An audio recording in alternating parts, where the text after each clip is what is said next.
আসসালামু আলাইকুম ওয়া রাহমাতুল্লাহি ওয়া বারাকাতুহু।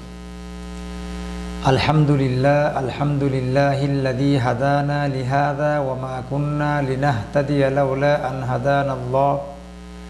ওয়াসসালাতু ওয়াসসালামু আলা রাসূলিল্লাহ আল্লাযী আদ্দাল আমানাহ ওয়া বাল্লাগনার রিসালাহ ওয়া নাসাহাল উম্মাহ ওয়া কাশাফাল্লাহু বিহি আল গুম্মাহ ওয়া তারাকনা আলা মাহজ্জাতিল বাইযা লাইলুহা কানাহারিহা লা ইয়াযীগু আনহা ইল্লা হালিক। আম্মা বা'দ। আউযু বিল্লাহি মিনাশ শাইতানির রাজীম। ওয়া আকিমুস সালাতা ওয়া আতুজ যাকাতা ওয়ারকাউ মা'আর রাকিঈন। আলহামদুলিল্লাহ, সমস্ত প্রশংসা আল্লাহ সুবহানাহু ওয়া তাআলার জন্য। দুরূদ ও সালাম তাসলিম বর্ষিত হোক মানবতার মুক্তির দূত, দুজাহানের সরদার ইমামুল কাউনাইন মুহাম্মদ সাল্লাল্লাহু আলাইহি ওয়াসাল্লামের উপর। সুপ্রিয় দর্শক শ্রোতা, আজকে আপনাদের সামনে খুবই সংক্ষিপ্তভাবে সলাতুল জামাতে সালাত আদায় সংক্রান্ত বিষয় নিয়ে সংক্ষিপ্তভাবে কথা কব ইনশাআল্লাহ। ওয়া মা তাওফীকি ইল্লা বিল্লাহ, আলাইহি তাওয়াক্কালতু ওয়া ইলাইহি উনীব।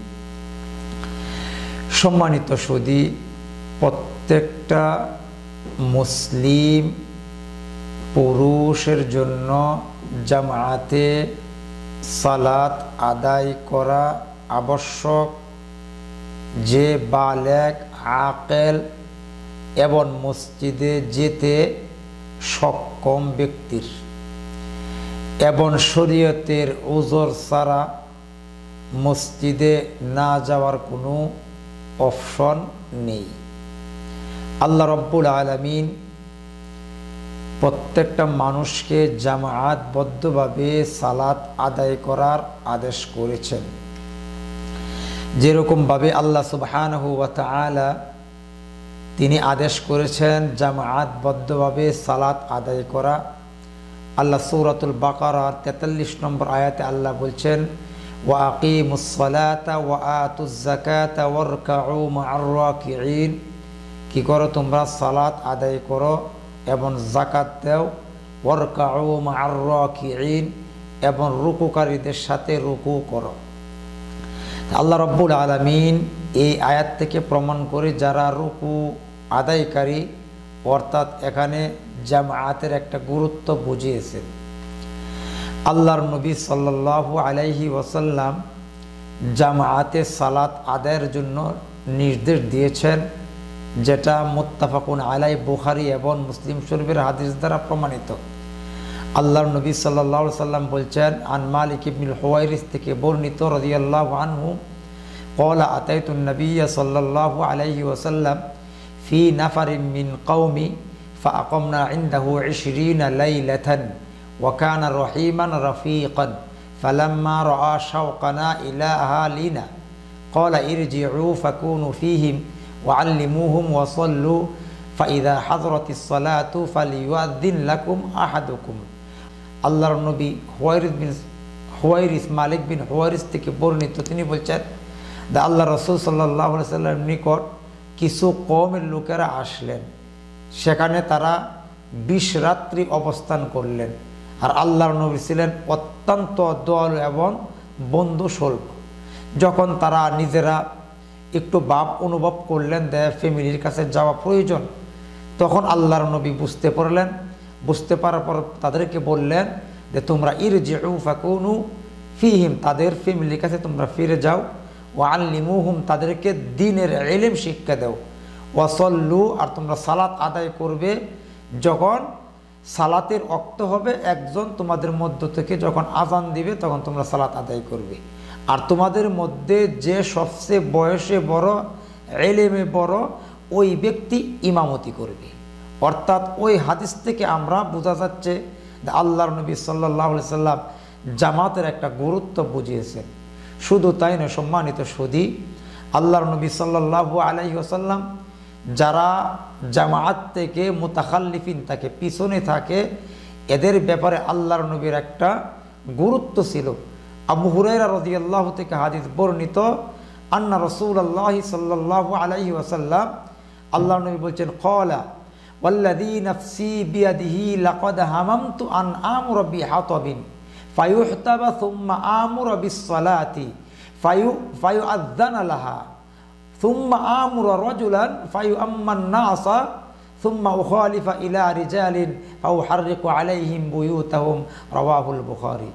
আল্লাহর নবী বলছেন ওই আল্লাহর শপথ করে বলছি যার হাতে আমার প্রাণ, আমার ইচ্ছা জাগে যখন সালাতের আজান হয় আমি আদেশ করি যাতে করে হাতব মানে লাকড়ি নিয়ে আসে, আর লাকড়ি নিয়ে আসলে আমি তখন কি করব, অতঃপর আমি আদেশ করব সালাতের জন্য যখন আজান দেওয়া হয় বা ডাকা হয় তখন আমি আদেশ করব মানুষদেরকে আমার স্থানে তারা যেন কি করে, ইমামতি করে।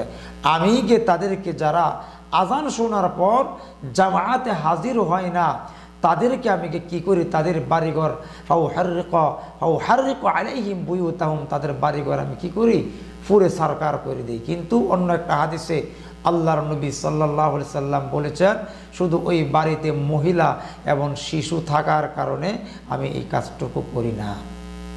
আল্লাহর নবী সাল্লাল্লাহু আলাইহি ওয়াসাল্লাম একজন অন্ধ সাহাবীকে কি করলেন না, রুখসত দিলেন না, তার বাড়ি ছিল একটু দূরে।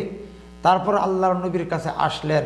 হাদিসের রাবি হল আবু হুরায়রা রাদিয়াল্লাহু আনহু থেকে হাদিস বর্ণিত, আতান নবিয়্যা সাল্লাল্লাহু আলাইহি ওয়াসাল্লাম রাজুলুন আ'মা, একজন অন্ধ ব্যক্তি আসলেন, বললেন ফাকালা ইয়া রাসূলুল্লাহ লাইসা লি কাঈদুন ইয়াকুদুনি ইলাল মসজিদ, আমার কোনো এরকম কোনো পথ প্রদর্শক নাই যে আমাকে মসজিদের দিকে নিয়ে যাবে, আমি আপনার কাছে ফাসআলা রাসূলুল্লাহি সাল্লাল্লাহু আলাইহি সাল্লাম, রাসূলের কাছে প্রশ্ন করলেন বা রুখসাত চাইলেন, আইয়ুরখিসা লাহু ফায়ুসাল্লি ফি বাইতিহি, সে যেন আল্লাহ রাসূলের কাছে রুখসাত চাইলেন সে নিজে বাড়িতে সালাত আদায় করার জন্য।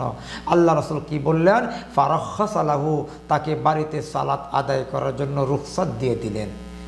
যখন আল্লাহর নবী তাকে অনুমতি দিয়ে দিলেন, ফালাম্মা ওয়াল্লা দাআহু, যখন সে চলে যাচ্ছে আল্লাহর নবী তাকে আবার ডাকলেন, ডেকে বললেন ফাকালা লাহু, তাকে বললেন হাল তাসমাউন নিদা, তুমি কি সালাতের বিসসালাতি, তুমি কি সালাতের আজান শুনতে পাও?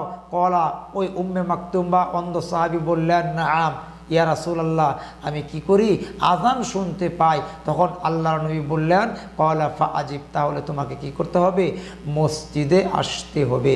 রাওয়াহু মুসলিম, এই মুসলিম শরীফ হাদিস থেকে আমরা পাই অন্ধ ব্যক্তিকে আল্লাহর নবী কি দেন নাই, রুখসত দেন নাই। অর্থাৎ আমাদের উচিত হবে যখন আমরা আজান শুনতে পারবো আমাদের উচিত হবে জামায়াতবদ্ধভাবে যেন মসজিদে গিয়ে সালাত আদায় করতে পারি।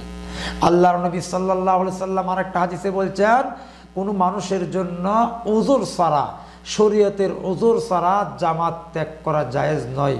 ফান ইবনে আব্বাস রাদিয়াল্লাহু থেকে হাদিস বর্ণিত, আল্লাহর নবী সাল্লাল্লাহু আলাইহি সাল্লাম বলছেন মান সামিআন নিদাআ, যে ব্যক্তি আযান শ্রবণ করলো, ফালাম ইয়াতিহি, বরঞ্চ সে আসলো না, ফালা সালাত লাহু ইল্লা মিন উযুরিন, শরীয়তের উযর ছাড়া তার কোনো সালাত হবে না। অর্থাৎ যদি শরীয়তের কোনো উযর থাকলে এটা ভিন্ন কথা, আর যদি উযর না থাকে, কারণ না থাকে, তাহলে যে ব্যক্তি আযান শ্রবণ করার পর সে মসজিদে আসলো না, তার সালাত হবে না।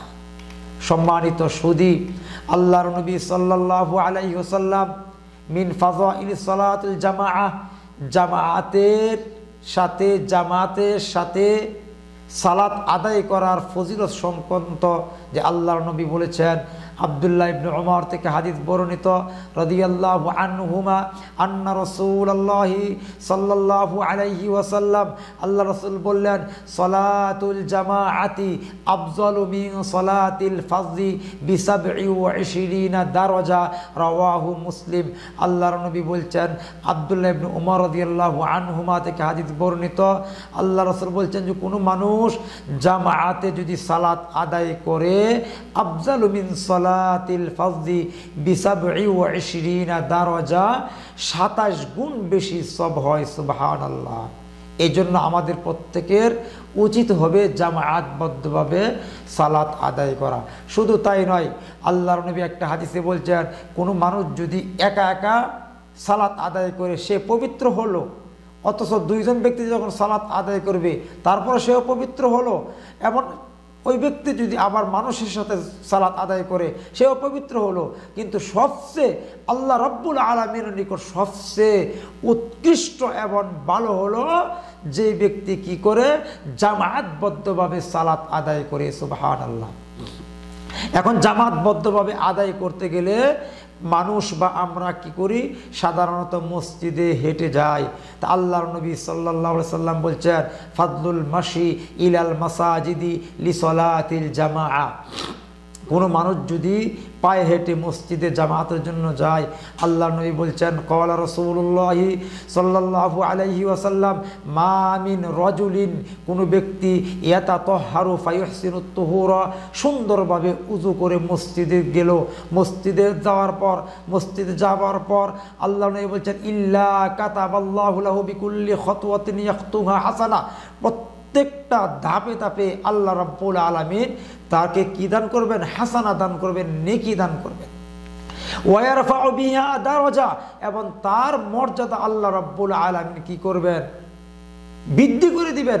এবং ওয়াহুত্তু আনহু বিহা সাইয়্যা, প্রত্যেকটা ধাপে ধাপের কারণে আল্লাহ রাব্বুল আলামিন তার পাপ রাশি, তার গুনাহকে ক্ষমা করবেন। সহিহ মুসলিমে হাদিসটি বর্ণিত হয়েছে।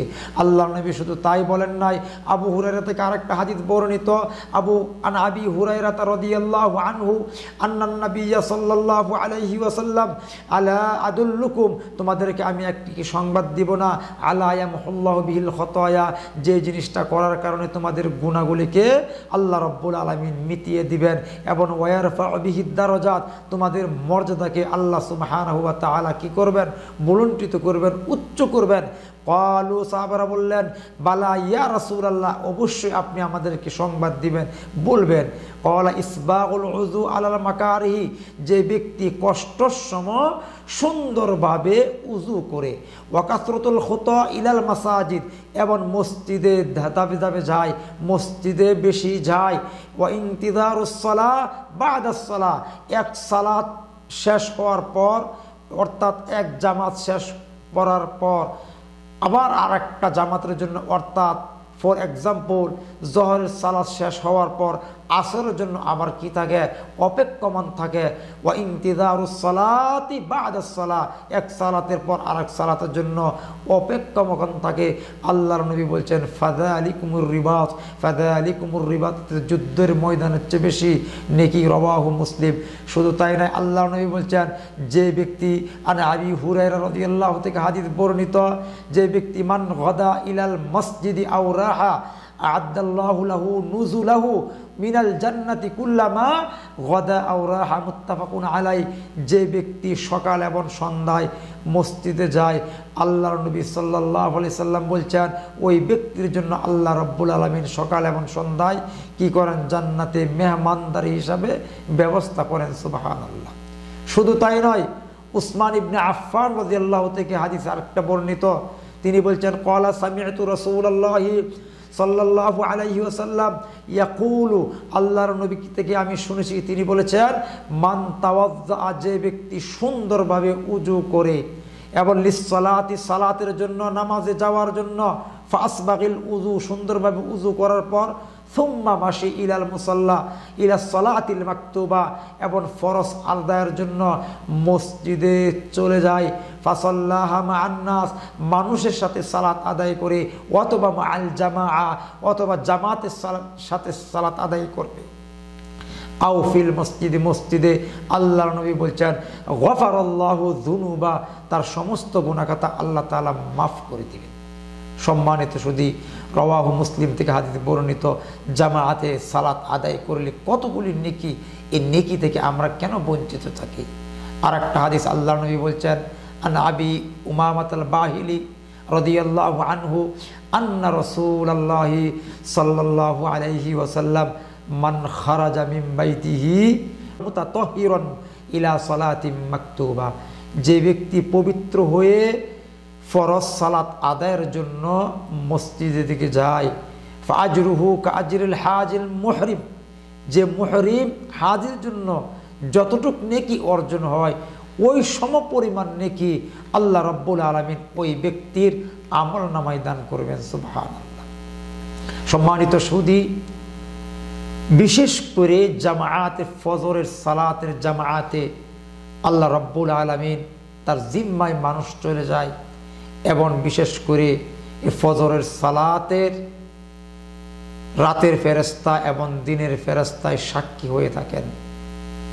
আন জুনদুব ইবনে সুফিয়ান থেকে হাদিস বর্ণিত, আল্লাহর নবী সাল্লাল্লাহু আলাইহি সাল্লাম বলেছেন, মান সাল্লাস সুবহা ফি জামাআতিন ফাহুয়া ফি যিম্মাতিল্লাহ, যে ব্যক্তি ফজরের সালাত জামাআতবদ্ধভাবে আদায় করে, ফাহুয়া ফি যিম্মাতিল্লাহ, ওই ব্যক্তি আল্লাহর জিম্মায় চলে যায়। আখরাজাহু আহমদ, ইমাম আহমদ ইবনে হাম্বল হাদিসটি বর্ণনা করেছেন।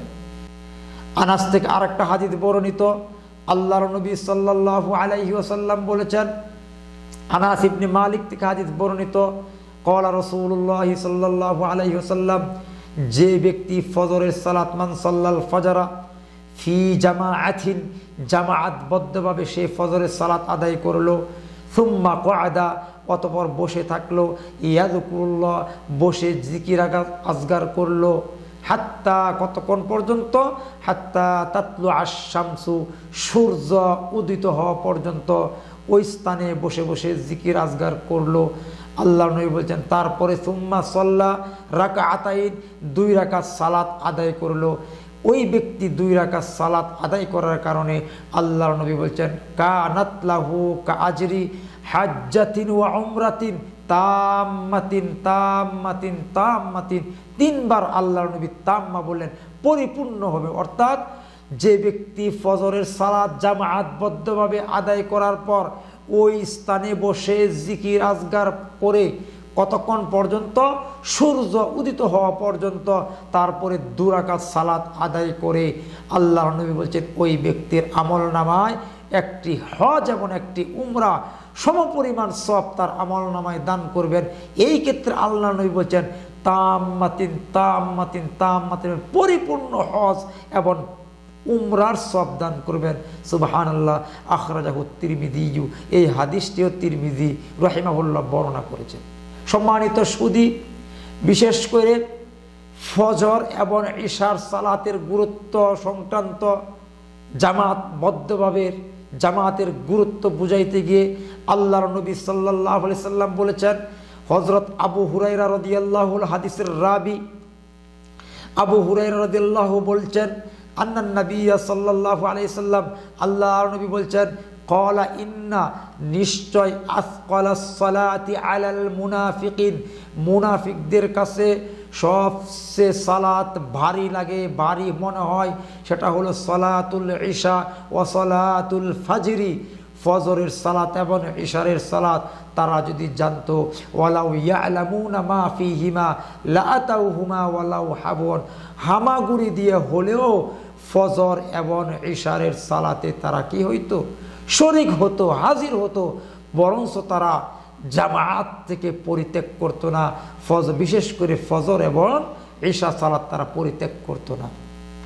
আল্লাহর নবী সাল্লাল্লাহু আলাইহি সাল্লাম বলছেন, যে ব্যক্তি, উসমান থেকে হাদিস বর্ণিত, আন উসমান ইবনে আফফান রাদিয়াল্লাহু থেকে হাদিস বর্ণিত, ক্বালা সামি'তু রাসূলুল্লাহ সাল্লাল্লাহু আলাইহি ওয়াসাল্লাম ইয়াকুলু, আল্লাহর নবী বলছেন, মান সাল্লাল ইশা ফি জামাআতিন ফাকান্নামা কামা নিসফাল লাইলি, যে ব্যক্তি ইশারের সালাত জামাআতবদ্ধভাবে আদায় করলো, সে যেন ফাকান্নামা কামা নিসফাল লাইল, অর্ধেক রাত্রি সালাত আদায় করলো। আল্লাহু আকবার, সুবহানাল্লাহ। ওয়া মান সাল্লাস সুবহা, এবং যে ব্যক্তি ফজরের সালাত ফি জামাআতিন, জামাআতবদ্ধভাবে আদায় করলো, ফাকান্নামা সাল্লাল লাইলা কুল্লাহু, সে যেন সমস্ত রাত্রি সালাত আদায় করলো। সুবহানাল্লাহ। রাওয়াহু মুসলিম। সম্মানিত সুধী, অনেক আলোচনা রয়েছে, আজকে এতটুকুই থাকবে ইনশাআল্লাহ। আমরা আজকে যে আলোচনা থেকে বুঝতে পেরেছি, আমাদের প্রত্যেকটা মানুষের উচিত হবে জামাআতবদ্ধভাবে সালাত আদায় করা। আল্লাহ সুবহানাহু ওয়া তাআলা আমাদের সকলকে জামাআতবদ্ধভাবে সালাত আদায় করার তৌফিক দান করুন। সকলে বলে আল্লাহুম্মা আমিন। সুবহানাকাল্লাহুম্মা ওয়া বিহামদিকা, আশহাদু আল্লা ইলাহা ইল্লা আনতা, আস্তাগফিরুকা ওয়া আতুবু ইলাইক। আসসালামু আলাইকুম ওয়া রাহমাতুল্লাহ।